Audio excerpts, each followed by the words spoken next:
সত্ৰত যিটো অতিথিশালা বনাইছিলে সেই ঘৰটো আজিলৈকে হোৱা নাই।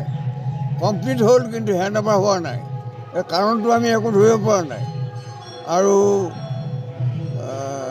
কিবা ৰং বিৰং দিবলগীয়াও নাই। অন্য কিবা যদি লেঠা আছে সেই লেঠাবোৰৰ সম্পৰ্কত আমি নাজানো। কিন্তু এনেই ঘৰটো ধুনীয়া হৈছিলে, দেখাটো আৰু যথেষ্ট টকাও খৰচ কৰা হৈছিল। গতিকে টকাটো অপচয় কৰাতকৈ যদি ঘৰটো ল'ব পৰাৰ ভিতৰত হৈ গ'ল, তেতিয়াহ'লে ঘৰটো অতি সোনকালে হেণ্ডঅভাৰ কৰি দিব লাগে সত্ৰৰ নামত। এনেই ইয়াত পেলাই থৈ একো লাভ নাই।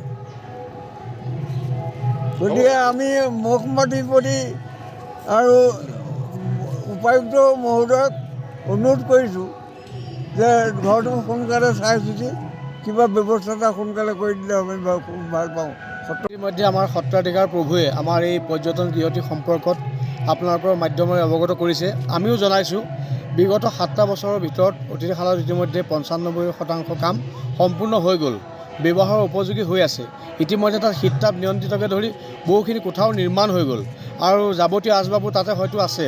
কিন্তু পৰিতাপৰ বিষয়ে ব্যৱহাৰৰ কাৰণে বিভাগীয়ভাৱে আমাৰ সত্ৰক যিটো অৰ্পণৰ ব্যৱস্থা, বিভাগীয়ভাৱে হেণ্ডঅভাৰ কৰাৰ যিটো ব্যৱস্থা, সেইটো কিন্তু আজিলৈকে হোৱা নাই।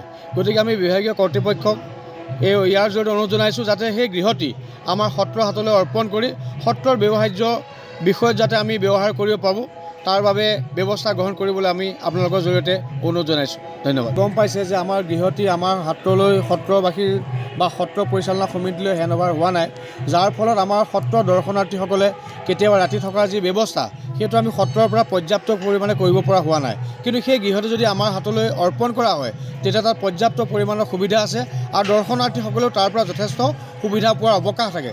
গতিকে আমি দৰ্শনাৰ্থীসকলৰ প্ৰতি লক্ষ্য ৰাখি বিভাগীয় কৰ্তৃপক্ষক এই গৃহটি, পৰ্যটন গৃহটি আমাৰ সত্ৰবাসীৰ হাতত অৰ্পণ কৰিবৰ বাবে ব্যৱস্থা গ্ৰহণ কৰিবলৈ আমি অনুৰোধ জনাইছোঁ।